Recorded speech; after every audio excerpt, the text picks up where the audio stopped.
সেফটিগুলোর ভিতরে অনেক সময় কার্বন জমে যায়। এই কার্বনগুলো আপনার টেস্টার দিয়ে আপনার এই যে প্রথমে আপনারা W40 মারবেন। W40 মারার পরে দেখবেন যে নরম হয়ে যাবে, তখন আপনারা এই যে এইভাবে ডোর সেফটিগুলো ঠিক করে দেবেন।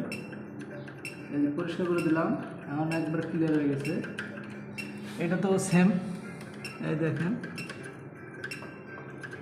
এটা তো সেমভাবে করবেন যাতে আপনার সেফটিটা আপনার ভালোভাবে পায়, তাহলে ডোর কন্ট্যাক্ট মিস করবে না। ডোর সেফটি হলো লিফটের সবচেয়ে গুরুত্বপূর্ণ জিনিস। আর লিফট যদি ডোর সেফটি না থাকে সেক্ষেত্রে যে কোনো সময় অ্যাক্সিডেন্ট করতে পারে।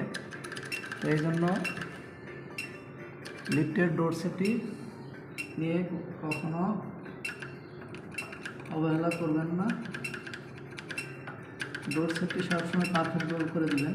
এখানে কিন্তু দেখেন লাইন আছে, এই যে লাইন আছে, সাবধান করতে হবে।